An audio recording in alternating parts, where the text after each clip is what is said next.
নির্বাচন ব্যবস্থা, জনপ্রশাসন, বিচার বিভাগ ও পুলিশ সহ রাষ্ট্র সংস্কারে 5টি পূর্ণাঙ্গ কমিশন গঠন করল সরকার, প্রজ্ঞাপন জারি। দুই সচিবের কথোপকথন নিয়ে তোলপাড়, অর্থ লেনদেনের অভিযোগ ভিত্তিহীন বললেন মোখলেসুর, তদন্তে 3 উপদেষ্টার কমিটি। সাবেক খাদ্যমন্ত্রী সাধন চন্দ্র মজুমদার রাজধানীর বসুন্ধরা থেকে গ্রেফতার, ছাত্র জনতার আন্দোলনে হত্যায় তার বিরুদ্ধে একাধিক মামলা। নিয়োগ ও পদোন্নতি নিয়ে ক্যাডার, অ্যাডহক অ্যান্ড ক্যাডার কর্মকর্তাদের দ্বন্দ্ব চরমে, স্বাস্থ্য খাত ভেঙে পড়ার শঙ্কা বিশেষজ্ঞদের। একের পর এক বেরিয়ে আসছে অরিয়ন গ্রুপের অনিয়ম, দুর্নীতি, মতিঝিলের সিটি সেন্টার নির্মাণের লিজ কোম্পানির সঙ্গে চরম জালিয়াতি। দ্রুত গতিতে এগিয়ে চলছে রাজশাহী শাহ মখদুম বিমানবন্দর আধুনিকায়নের কাজ, আন্তর্জাতিক মানে উন্নীতের প্রতিশ্রুতি কর্তৃপক্ষের। দেখছিলেন শিরোনাম সংবাদ সকালের, সাথে আছি আমি ফারজান আলীনা। রাষ্ট্র সংস্কারের অংশ হিসেবে বিচার বিভাগ, জনপ্রশাসন, নির্বাচন কমিশন, দুর্নীতি দমন কমিশন এবং পুলিশ প্রশাসন সংস্কারে পূর্ণাঙ্গ কমিশনের তালিকা প্রকাশ করেছে সরকার।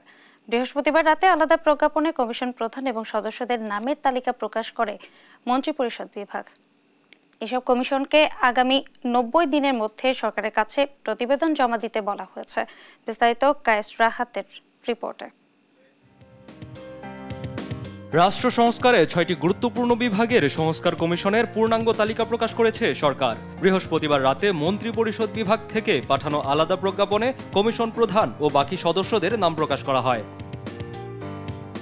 প্রজ্ঞাপন অনুযায়ী জনপ্রশাসন সংস্কারের কমিশনের প্রধান করা হয়েছে বিমান বাংলাদেশ এয়ারলাইন্সের চেয়ারম্যান আব্দুল মুঈন চৌধুরীকে। অন্য সদস্যরা হলেন ডক্টর মোহাম্মদ তারেক, ডক্টর মোহাম্মদ আইয়ুব মিয়া, ডক্টর মোহাম্মদ মোখলেসুর রহমান, মোহাম্মদ হাফিজুর রহমান, ডক্টর রিজওয়ান খায়ের, অধ্যাপক AK ফিরোজ আহমেদ ও একজন শিক্ষার্থী প্রতিনিধি। দুর্নীতি দমন কমিশনের প্রধান করা হয় ট্রান্সপারেন্সি ইন্টারন্যাশনাল বাংলাদেশ TIBর প্রধান ডক্টর ইফতেখারুজ্জামান। অন্য সদস্যরা হলেন মাসুদ আহমেদ, অধ্যাপক মোবাশ্বের মোমেন, অধ্যাপক মোস্তাক খান, মাহদিন চৌধুরী, ডক্টর মাহবুবুর রহমান চৌধুরী, অ্যাডভোকেট ফারজানা শারমি ও একজন ছাত্র প্রতিনিধি। নির্বাচন কমিশন সংস্কারে সুজন সম্পাদক বদিউল আলম মজুমদারকে প্রধান করে 8 সদস্যের তালিকা প্রকাশ করা হয়। অন্য সদস্যরা হলেন শিক্ষাবিদ doctor Tofayel Ahmed, Jesmin Tuli, doctor Abdul Alim, doctor Zahidur Rahman, Mir Nadia Nivin, Mohammad Sadek Ferdous ও একজন শিক্ষার্থী প্রতিনিধি। বিচার বিভাগ সংস্কারে সাবেক বিচারপতি শাহ আবু নাইম মুমিনুর রহমানকে প্রধান করে 8 সদস্যের কমিশন ঘোষণা করা হয়। কমিশনের অন্য সদস্যরা হলেন বিচারপতি আমদাদুল হক, বিচারপতি ফরিদ আহমেদ শিবলি, সুপ্রিম কোর্টের সাবেক রেজিস্ট্রার আমিনুল ইসলাম, মাজদার হোসেন, অ্যাডভোকেট তানিম আহমেদ শাওন, কাজী মাহবুবুল হক। সাবেক সচিব সফররাজ হোসেনকে প্রধান করে পুলিশ সংস্কারের কমিশন ঘোষণা করেছে মন্ত্রিপরিষদ বিভাগ। অন্য সদস্যরা হলেন অতিরিক্ত সচিব আবু মমতাজ সাদ উদ্দিন, মোহাম্মদ ইকবাল, মোহাম্মদ হারুন চৌধুরী, শেখ সাজ্জাদ আলী, মোহাম্মদ গোলাম রসুল, অধ্যাপক শাহনাজ হুদা ও ASM নাসিরুদ্দিন এলান।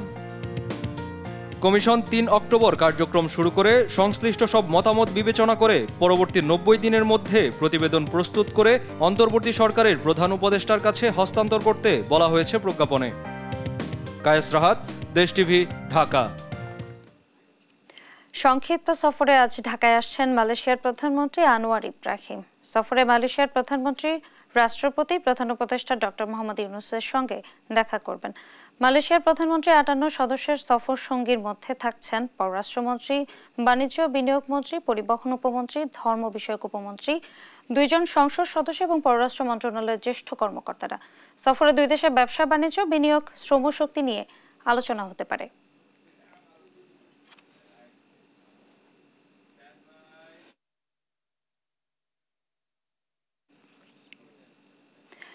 ডিসি নিয়োগে জনপ্রশাসন সচিবের অর্থ লেনদেনের অভিযোগে তদন্ত করবে সরকার, আর এজন্য 3 উপদেষ্টাকে সদস্য করে কমিটি করেছে উপদেষ্টা পরিষদ, জানালেন সমাজ কল্যাণ উপদেষ্টা শারমিন এস মুর্শিদ। তবে নিউজকে ভিত্তিহীন বলে দাবি করেন অভিযুক্ত জনপ্রশাসন মন্ত্রণালয়ের সিনিয়র সচিব মুখলেসুর রহমান। তৌফিক মাহমুদ মুন্নার রিপোর্ট। সম্প্রতি জেলা প্রশাসক নিয়োগ নিয়ে সচিবালয়ে বিশৃঙ্খলা দেখা দেয়। এই ঘটনায় 17 জন উপসচিবের বিরুদ্ধে ব্যবস্থা নেওয়ার ঘোষণা দেয় জনপ্রশাসন মন্ত্রণালয়। এরপর ডিসি নিয়োগ নিয়ে খোদ জনপ্রশাসন সচিবের বিরুদ্ধে ঘুষ দুর্নীতির অভিযোগ ওঠে। বৃহস্পতিবার সকালে এ বিষয়ে কথা বলেন জনপ্রশাসন সচিব। নিজেকে নির্দোষ দাবি করে সংবাদটি ভুয়া বলে জানান তিনি। আমার মোবাইলটা হলো স্যামসাং, আপনার নোটাটা যে শো করেছে সেটা হলো আইফোন। দেখেন, আইফোনকে আমি ব্যবহার করি স্যামসাং। ওনারা কে কি দেখালো ওনাদেরকে জিজ্ঞেস করবেন হোয়াট ওয়াজ দ্য ডায়লগ। আমি এটা কিছুই জানি না। আমি এই সম্পর্কে if I say less it is better. আমি মধ্যবিত্ত পরিবারের মানুষ, আমার সরকার যে টেলিফোন দিয়েছে সেটাও আমি ব্যবহার করি না। আপনারা যারা জানেন আমার আগের যে নাম্বার সেটাই আমি ব্যবহার করতেছি সরকারিভাবে। বিকেলে নিজ মন্ত্রণালয়ে শারদীয় দুর্গোৎসব নিয়ে সংবাদ সম্মেলনে আসেন সমাজ কল্যাণ উপদেষ্টা। কথা বলেন ডিসি নিয়োগ ইস্যু নিয়েও। দুজন আমাদের জানান ডিসি নিয়োগ নিয়ে সাম্প্রতিক ঘটনায় 3 সদস্যের কমিটি করা হয়েছে। কোর্স কনসার্ন, এটা কি কথা? এটা তো অবশ্যই কনসার্ন। কেন কনসার্ন হবে না? একজন উচ্চপদস্থ কর্মকর্তাকে নিয়ে এরকম একটা কথা, এটার নাম প্রথমত এই কথাটা উঠলো কেন, এটার সূত্র কি, এটার কারণ কি, এটা তলিয়ে দেখতে হবে। আর আমরা তো সেই আগের অ্যানালগ যুগে নেই, সেই কারণে আমাদের বাড়তি কষ্টটা হচ্ছে যেটাই সোশ্যাল মিডিয়াতে আসে আমরা লাভ দিয়ে ধরে নিতে পারছি না যে এটাই সর্বস্ব সত্যি। সেহেতু আমাদেরকে এটাকে যাচাই করতে হবে। আপনারা তো দেখুন, আইটি উপদেষ্টা তো থাকবেন, ল মিনিস্ট্রি তো থাকবেই, তো আপনারা কি বলে সেভাবে হোম থাকবে, তো এই তো আর এর চেয়ে বেশি লাগে। আসন্ন দুর্গাপূজায় কঠোর নিরাপত্তা সহ সব ধরনের ব্যবস্থা নেওয়া হয়েছে বলে জানান সমাজ কল্যাণ উপদেষ্টা। ঝুঁকিপূর্ণ কতগুলো এলাকা চিহ্নিত করি। তৌফিক মাহমুদ মুন্না, দেশ টিভি, ঢাকা। রাষ্ট্র সংস্কারে অন্তর্বর্তী সরকারের পদক্ষেপ রাজনৈতিক দলগুলোকে অবহিত করা এবং তাদের মতামত নিয়ে সংলাপ শুরু হবে শনিবার। প্রথম দিন দুপুর বেলায় প্রধান উপদেষ্টার সঙ্গে সংলাপে অংশ নেবে বিএনপি। উপদেষ্টা পরিষদের বৈঠক শেষে ব্রিফিং এ তথ্য জানান প্রধান উপদেষ্টার প্রেস সচিব শফিকুল আলম। শামীমা আক্তারের প্রতিবেদন। তেজগাঁও কার্যালয়ে প্রধান উপদেষ্টা ডক্টর মোহাম্মদ ইউনূসের সভাপতিত্বে বসে উপদেষ্টা পরিষদের সভা। বৈঠকে সংশোধিত পানি সরবরাহ ও পয়ঃনিষ্কাশন অধ্যাদেশ রফতানি নীতি 2024-27 অনুমোদন দেয়া হয়। এছাড়া মালদ্বীপ ও কাতারে সাজাপ্রাপ্ত বাংলাদেশিদের ফিরিয়ে আনার বিষয়ে চুক্তি অনুমোদন দেয় উপদেষ্টা পরিষদ। আমাদের সাথে দুটো এক্সট্রাডিশন ট্রিটি হওয়ার কথা, একটা হচ্ছে মালদ্বীপের সাথে এবং কাতারের সাথে। বৈঠক শেষে রাজধানীর ফরেন সার্ভিস একাডেমিতে ব্রিফ করেন প্রধান উপদেষ্টার প্রেস সচিব শফিকুল আলম। জানান 2024 থেকে 27 অর্থ বছরে 110 বিলিয়ন মার্কিন ডলার রফতানির লক্ষ্যমাত্রা ধরা হয়েছে।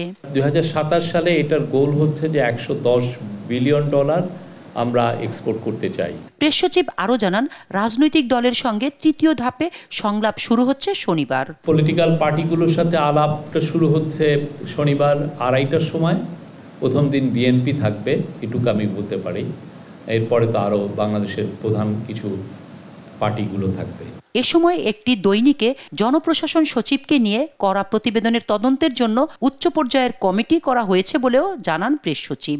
আমরা এটা খতিয়ে দেখছি এবং সেই অনুযায়ী আমরা হয়তোবা এটা নিয়ে আশা করছি যে একটা হাই লেভেল একটা কমিটি হবে, সেখানে কিছু সিনিয়র জার্নালিস্টকেও আমরা ইনক্লুড করতে চাচ্ছি। শামীমা আক্তার, দেশ TV, Dhaka. Cadre, ad hoc and cadre কর্মকর্তাদের দ্বন্দ্বে ভেঙে পড়ার মুখে স্বাস্থ্য খাত। অবৈধ নিয়োগ ও বিধি ভঙ্গ করে পদোন্নতির অভিযোগে লাগাতার কর্মসূচি দিয়ে আসছেন বিশেষ স্বাস্থ্য ক্যাডার কর্মকর্তারা। অ্যাডহক কর্মকর্তাদের অব্যাহতি দিয়ে ক্যাডার কর্মকর্তাদের নিয়োগের দাবি তাদের। বিশেষজ্ঞরা বলছেন এমন দ্বন্দ্বে ক্ষতিগ্রস্ত হচ্ছে স্বাস্থ্য খাত। বিষয়টি স্থায়ীভাবে দ্রুত সমাধানের দাবি তাদের। বিস্তারিত হাসান মাহমুদের রিপোর্টে। আওয়ামী লীগ সরকার পতনের পর থেকেই অস্থিরতা চলছে স্বাস্থ্য প্রশাসনে। ক্যাডার, অ্যাডহক অ্যান্ড ক্যাডার দ্বন্দ্বে তৈরি হয়েছে অচল অবস্থা। 2010 সালে অ্যাডহক ভিত্তিতে 4000 চিকিৎসক নিয়োগ দেয় স্বাস্থ্য বিভাগ। এর মধ্যে 2022 সালে এনক্যাডারমেন্টভুক্ত হয় 1989 জন। তাদের মধ্যে কিছু কর্মকর্তা 6ষ্ঠ গ্রেডে পদোন্নতি পায়। এ নিয়ে স্বাস্থ্য ক্যাডারের কর্মকর্তাদের চাপে 11 আগস্ট এনক্যাডারদের পদোন্নতি বাতিল করে স্বাস্থ্য অধিদপ্তর। পাল্টা চাপে পরদিনই প্রজ্ঞাপন প্রত্যাহার করা হয়। অভিযোগ ওঠে স্বাস্থ্য উপদেষ্টার সঙ্গে অসদাচরণের। এনক্যাডার কর্মকর্তাদের ক্যাডারমেন্টে স্থায়ীকরণের প্রতিবাদে একাধিকবার রাস্তায় নামে স্বাস্থ্য ক্যাডার অ্যাসোসিয়েশন। একাধিক প্রমার্জনা দিয়ে এনক্যাডারদের চাকুরি স্থায়ীকরণ ও পদোন্নতিতে ক্ষতিগ্রস্ত হচ্ছেন বলে দাবি তাদের। এই ডিপার্টমেন্টাল পরীক্ষা প্রমার্জনা করা হয়েছে, ফাউন্ডেশন ট্রেনিং প্রমার্জনা করা হয়েছে। পরবর্তীতে এখন দেখা যাচ্ছে যে তাদের পরবর্তী যে পদোন্নতি, যে প্রমোশনের যে ব্যাপারটা আপনারা বললেন, সেটার ক্ষেত্রে আপনার সিনের স্কেল পরীক্ষা দেওয়া সেটাও প্রমার্জনা করা হচ্ছে। অভিযোগ করেন তৎকালীন সরকার নামমাত্র পরীক্ষা নিয়ে আওয়ামী লীগের ঘনিষ্ঠদেরই চাকরি দেয়, এতে লেনদেন হয় বড় অঙ্কের অর্থ।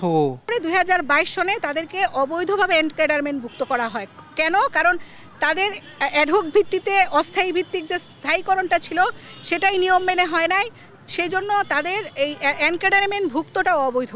তবে অ্যাডহক নিয়োগ পাওয়া চিকিৎসকরা বলছেন গেল 14 বছর সরকার নানাভাবে আশ্বাস দিয়ে বঞ্চিত করেছে তাদের। কোথায় লেখা আছে যে আপনি 12 বছর পরে ক্যাডার করবেন? এটা কি চাকরি কোথাও আছে? তার মানে কি 12 বছর ধরে আপনারা আমাদেরকে আটকে রাখছেন? দেশের অবস্থা আমরা সার্ভিস দিলাম, বিশ্বের অবস্থা সার্ভিস দিলাম, 6 মাস পরে করার কথা সেটা আপনি 12 বছর পরে করলেন। তাহলে 12 বছরে আমরা অ্যাটলিস্ট 3টা প্রমোশন বঞ্চিত হই। তবে স্বাস্থ্য খাতের বিশেষজ্ঞরা বলছেন দ্বন্দ্ব না বাড়িয়ে চিকিৎসা খাতে সংস্কার ও পদ বৃদ্ধিতে চিকিৎসকদের এক হওয়ার কোনো বিকল্প নেই। যে দলীয়করণের যে বিষ বৃক্ষটা আমাদের উপরায় ফেলতে হবে এবং সেখানে নিয়ম নীতিগুলো প্রতিটা নিয়োগ বদলি ট্রান্সফার প্রমোশন এগুলি একটা নিয়মের মধ্যে হোক। কেন একজন প্রফেসর কেন গ্রেড 1 হবে না? কেন সে গ্রেড 3 পরে থাকবে? এগুলি নিয়ে আমাদের মুভমেন্ট করি, নিজেদের মর্যাদা চিন্তা করি, সার্বিকভাবে চিকিৎসক সমাজের যে মর্যাদা সেটার দিকে আমরা তাকাই। স্বাস্থ্য খাতে বিশৃঙ্খলা বন্ধে দ্রুত দ্বন্দ্ব নিরসনের পরামর্শ দেন বিশেষজ্ঞরা। হাসান মাহমুদ, দেশ টিভি, ঢাকা। ঢাকার মতিঝিলে 37 তলা সিটি সেন্টার নির্মাণে নানা অনিয়ম দুর্নীতিতে জড়িয়েছে অরিয়ন গ্রুপ। প্রকল্পের লিড কোম্পানি দুবাইয়ের বেলহাসা ইঞ্জিনিয়ারিংকে কাজ শেষে ক্ষমতার দাপটে বঞ্চিত করা হয়েছে শেয়ার থেকে। সেই সঙ্গে সই জাল করে ব্যাংক ঋণ নিয়ে তার বোঝা বেলহাসার উপর চাপিয়েছে অরিয়ন। বিস্তারিত শাহাদাত নিশাদের রিপোর্টে। রাজধানীর মতিঝিলে 37 তলা সিটি সেন্টার নির্মাণে 2003 সালে বেলহাসা একম জেবি লিমিটেডের সঙ্গে চুক্তি করে ঢাকা সিটি কর্পোরেশন। একম ইঞ্জিনিয়ারিংয়ের সঙ্গে যৌথ বিনিয়োগের লিড পার্টনার ছিল দুবাইয়ের আইকনিক টাওয়ার বুর্জ খলিফার নির্মাণের সংশ্লিষ্ট প্রতিষ্ঠান বেলহাসা ইঞ্জিনিয়ারিং। সিটি সেন্টার নির্মাণে বেলহাসার শেয়ার 60% আর একমের 40%। একম ইঞ্জিনিয়ারিং ওরিয়ন গ্রুপের একক মালিকানাধীন প্রতিষ্ঠান না হলেও ওরিয়ন ল্যাবরেটরিকে অবৈধভাবে 35% শেয়ার দেয় ওরিয়ন গ্রুপের চেয়ারম্যান ওবায়দুল করিম, যা জানতেন না একম ইঞ্জিনিয়ারিং এর শেয়ার হোল্ডার মুজিবুল হকও। শেয়ার হোল্ডারদের না জানিয়ে সেই মিটিংয়ে সই জাল করে ওরিয়ন ল্যাবরেটরির শেয়ার ছেলে সালমান ওবায়দুল করিমের নামে হস্তান্তর করেন তিনি। চুক্তি ও ব্যাংকের কাগজপত্র ঘেঁটে দেখা যায় social investment bank limited SIBL থেকে 40 কোটি টাকা ঋণ নিয়ে সিটি সেন্টার নির্মাণ শুরু করে বেলহাসা একম জেবি লিমিটেড। পরে পার্টনারকে না জানিয়ে ওবায়দুল করিম সিটি সেন্টারের 22টি ফ্লোর বিক্রি করেন প্রায় 450 কোটি টাকায়, যার বড় একটি অংশ অন্যত্র সরিয়ে নেন তিনি। 2017 সালে SIBL থেকে দ্বিতীয় দফায় নির্মাণ প্রতিষ্ঠানটির নামে আবারও 50 কোটি টাকা ঋণ নেওয়া হয়, যা পরিশোধ না করায় চলতি বছরের 31 জুলাই পর্যন্ত বেলহাসা একম জেবির খেলাপি ঋণ দাঁড়ায় 86 কোটি 38 লাখ টাকারও বেশি। আশ্চর্যের বিষয় হলো ঋণের বিষয়ে কিছুই জানেন না লিড প্রতিষ্ঠান বেলহাসা ইঞ্জিনিয়ারিং এর কর্ণধার মাজেদ আহমেদ বেলহাসা। সই জাল করেই এ ঋণ নেয়ার অভিযোগ করেন বেলহাসার আইনজীবী। শুধু তাই নয়, সিটি সেন্টার থেকে আয় ব্যয়ের সবকিছু থেকেই বেলহাসাকে বঞ্চিত করে রেখেছেন ওবায়দুল করিম। সবচেয়ে আশ্চর্যজনক হলো বেলহাসাকে একটা হাইকোর্ট থেকে অর্ডার প্রকিউর করলো, মানে এটা আনপ্রেসিডেন্টেড কিভাবে করলো যে বেলহাসা কোনো প্রতিষ্ঠানকে কোনো কিছু লিখতে পারবে না। বেলহাসা যখন লেখা শুরু করলো বিভিন্ন জায়গার পত্রিকায়, তারপরে সিটি কর্পোরেশনে সরকার মন্ত্রণালয়ে চিঠি দেওয়া শুরু করলো, তখন কোর্টের একটা অর্ডার হইল যে বেলহাসা এ ধরনের লেখালেখিও করতে পারবে না। রাজনৈতিক প্রভাব খাটিয়ে পার্টনারদের বঞ্চিত করে ওবায়দুল করিম একা সিটি সেন্টার দখল করে রেখেছেন। ভবনটির ভাড়াও আদায় করছেন ওরিয়ন। ভবনটির মালিকানা ফিরে পাওয়া এবং গেল 14 বছরের ক্ষতিপূরণ আদায়ে মামলার প্রস্তুতি নেয়ার কথা জানান বেলহাসার আইনজীবী। বেলহাসা ইজ নাও প্রিপেয়ারিং, এখন তারা সিটি সেন্টারে কি পরিমাণ প্রফিট জেনারেট করেছে এগুলো খোঁজখবর নিচ্ছে এবং কি পরিমাণ লোন আছে এটা দেখছে। আমরা জানতে পারছি যে সিএবিতে বেলহাসার নাম আসছে। বেলহাসা কোনো লোনের জন্য কোনো ডকুমেন্টে সিগনেচার করে নেই। এই ধরনের কোনো বোর্ড মিটিং যেখানে লোন নেওয়া হবে সিদ্ধান্ত হয়েছে, এই ধরনের কোনো বোর্ড মিটিংয়ে বেলহাসা ছিল না। ক্ষমতার দাপটে সাধারণ মানুষের অর্থ চুষে খাওয়া ওবায়দুল করিমের মতো লোকদের কারণেই বাংলাদেশে বিদেশি নামকরা প্রতিষ্ঠানগুলো বিনিয়োগ বিমুখী হচ্ছেন বলে জানান এই আইনজীবী। শাহাদাত নিশাদ, দেশ টিভি, ঢাকা। সাবেক খাদ্যমন্ত্রী সাধন চন্দ্র মজুমদারকে গ্রেফতার করেছে পুলিশ। বৃহস্পতিবার রাতে রাজধানীর বসুন্ধরা আবাসিক এলাকা থেকে তাকে গ্রেফতার করা হয়। বিষয়টি নিশ্চিত করেছেন ডিবি প্রধান রেজাউল করিম মল্লিক। বৈষম্য বিরোধী ছাত্র আন্দোলনে গুলি করে হত্যার একাধিক মামলায় তাকে গ্রেফতার দেখানো হয়েছে। 2008, 2014, 2018 ও সবশেষ 24 সালে নওগাঁ 1 আসন থেকে সংসদ সদস্য হন তিনি। সবশেষ 2018 থেকে 2024 সাল পর্যন্ত দায়িত্ব পালন করেন খাদ্যমন্ত্রীর।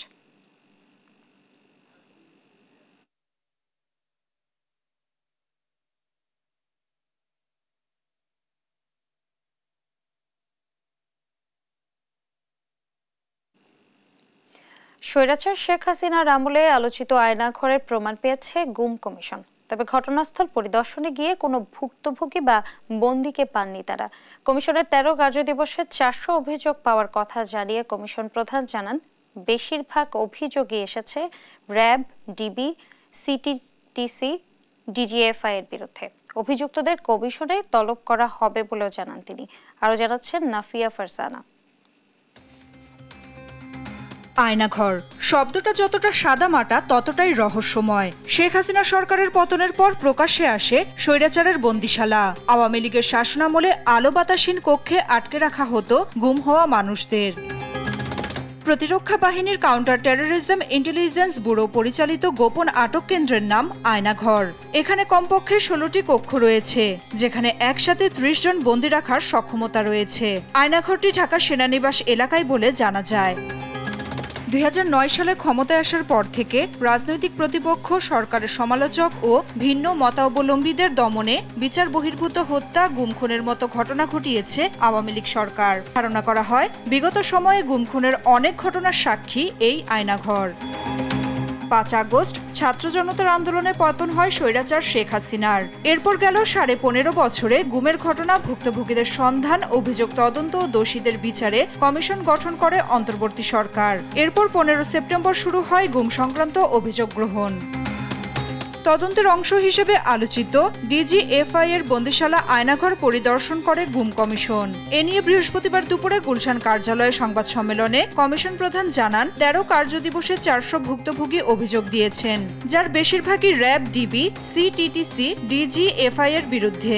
আমরা আমাদের কাজ করে যাচ্ছি এবং মানুষের অনেক রেসপন্স পেয়েছি। আমাদের ফর সাবমিশন অফ কমপ্লেইন্টস আমাদের আর্লিয়ার ডেডলাইন বা টাইমলাইন ছিল আপনার 30 সেপ্টেম্বর। টাইমলাইনটা আমরা এক্সটেন্ড করে আপ টু 10 অক্টোবর 2024 করা হয়েছে। আয়নাঘর থেকে ফিরে আসা আমান আজিম সহ সশরীরে 75 জন ভুক্তভোগী অভিযোগ করেছেন।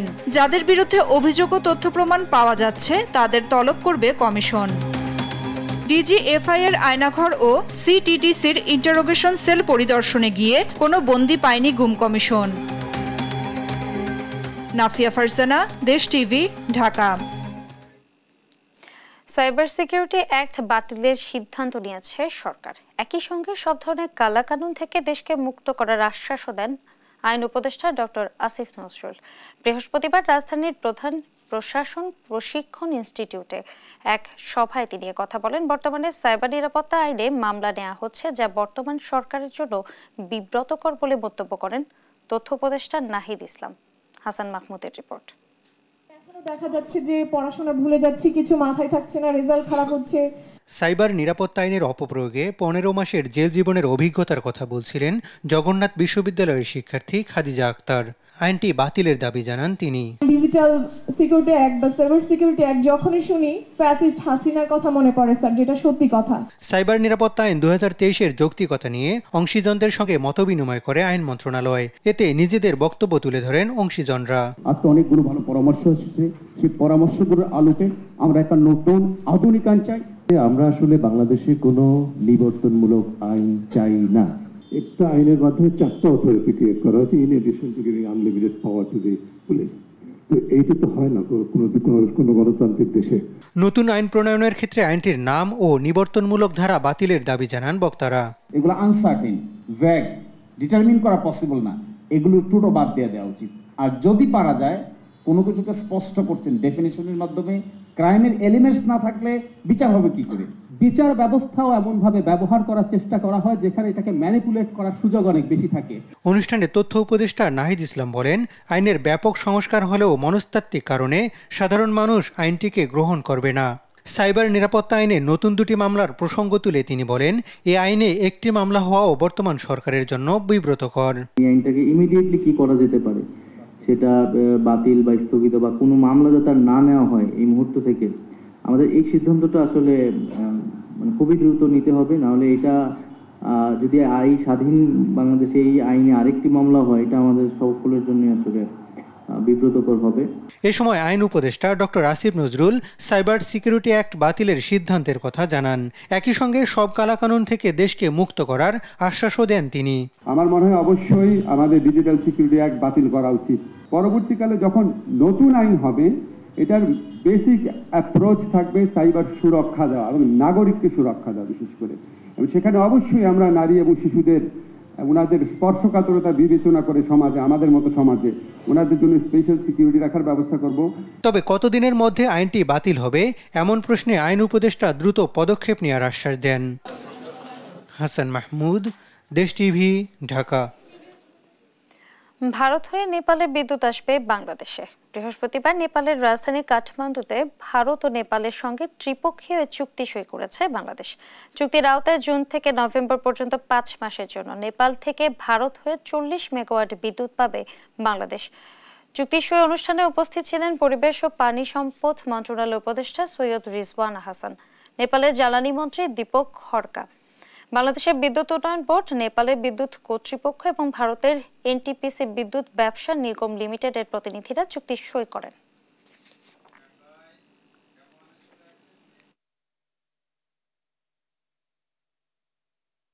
ফ্যাসিবাদকে আর রাজনৈতিক ও সামাজিক পুনর্বাসনের সুযোগ দেওয়া যাবে না বললেন বিএনপির সিনিয়র যুগ্ম মহাসচিব রুহুল কবির রিজভী। আর অন্তর্বর্তী সরকার ও প্রশাসনে লুকিয়ে থাকা আওয়ামী লীগের দোসরদের বের করে না দিলে সুষ্ঠু নির্বাচন কঠিন হয়ে পড়বে বলে মনে করেন দলের চেয়ারপারসনের উপদেষ্টা জয়নুল আবেদিন ফারুক। সাইফুল রিপনের প্রতিবেদন। সাংবাদিক মাহমুদুর রহমানের বিরুদ্ধে করা সব মামলা প্রত্যাহার ও আমার দেশ পত্রিকা খুলে দেওয়ার দাবিতে জাতীয় প্রেস ক্লাবে বিক্ষোভ সমাবেশ করে বাংলাদেশ ফেডারেল সাংবাদিক ইউনিয়ন ও ঢাকা সাংবাদিক ইউনিয়ন। ফ্যাসিবাদের কবলে পড়ে দীর্ঘদিন বন্ধ থাকা গণমাধ্যমগুলো ক্ষতিপূরণ সহ খুলে দেওয়ার দাবি জানান সাংবাদিক নেতারা। আমার দেশ সহ আমাদের যেসব গণমাধ্যম আওয়ামী লীগ সরকার বন্ধ করে দিয়েছিল সেগুলা খুলে দেওয়ার উদ্যোগ নেবেন। এই সরকারের চারপাশে আমরা ফ্যাসিবাদের প্রেতাত্মাদেরকে ঘুরে বেড়াতে দেখছি। আমরা অবিলম্বে এই ফ্যাসিবাদের প্রেতাত্মাকে তাড়ানোর আহ্বান জানাচ্ছি। মাফিয়া তন্ত্রের পুনরুজ্জীবন ঠেকাতে সবাইকে সজাগ থাকার আহ্বান জানান বিএনপির সিনিয়র যুগ্ম মহাসচিব রুহুল কবির রিজভী। তার অভিযোগ, শেখ হাসিনার দোসররা দেশে বিভ্রান্তি সৃষ্টির চেষ্টা চালাচ্ছে। কোনোভাবেই মাফিয়া নাৎসি ফ্যাসিস্টদের পুনর্বাসন বাংলাদেশে হবে না। একটি নতুন বাংলাদেশ, একটি বৈপ্লবিক বাংলাদেশ, একটি গণতান্ত্রিক সুন্দর স্বপ্নময় বাংলাদেশ প্রতিষ্ঠা হবে। সেই দিকেই আমাদেরকে এগিয়ে যেতে হবে। তার জন্য অতি শীঘ্র, অতি তাড়াতাড়ি আপনার অবাধ সুষ্ঠু নির্বাচন দিতে হবে। এদিকে জাতীয় প্রেস ক্লাবের সামনে জাগ্রত বাংলাদেশ আয়োজিত অবস্থান কর্মসূচিতে অংশ নেন বিএনপি চেয়ারপারসনের উপদেষ্টা জয়নুল আবেদিন ফারুক। দেশে নতুন করে অশান্তি তৈরির চেষ্টা চলছে বলে অভিযোগ করেন তিনি। আওয়ামী লীগ যেন বাংলাদেশে আবার ক্ষমতা এসে বাংলাদেশের অধিকার ক্ষুণ্ণ না করতে পারে। স্বরাষ্ট্র উপদেষ্টা আপনার অধীনে সৎ ব্যক্তিরা আছে, এই সৎ ব্যক্তিদের দিয়ে বাংলাদেশে এই ঘাপটি মারা লোকদেরকে বের করে দেন, নাহলে আপনারা শান্তিতে একটি নির্বাচন দিতে পারবেন না, তারাই বাধা হয়ে দাঁড়াবে। রাজধানীর মিরপুরে ছাত্র জনতার অভ্যুত্থানের শহীদ তাহমিদ ও মাসুদ রানার পরিবারের খোঁজ খবর নিতে যায় আমরা বিএনপি পরিবার। সেখানে রুহুল কবির রিজভী বলেন, সংস্কারের পাশাপাশি নির্বাচন নিয়েও অন্তর্বর্তী সরকারকে কাজ করতে হবে।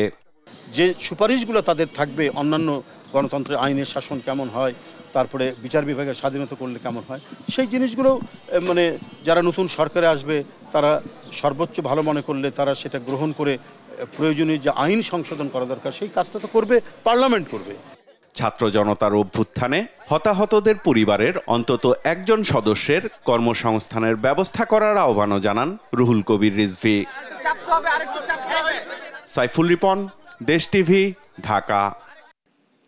বাংলাদেশ ব্যাংকের ফাইন্যান্সিয়াল ইন্টেলিজেন্স ইউনিটের সাবেক প্রধান মাসুদ বিশ্বাসের সম্পদের তথ্য চেয়ে 11টি দেশের চিঠি দিয়েছে দুর্নীতি দমন কমিশন।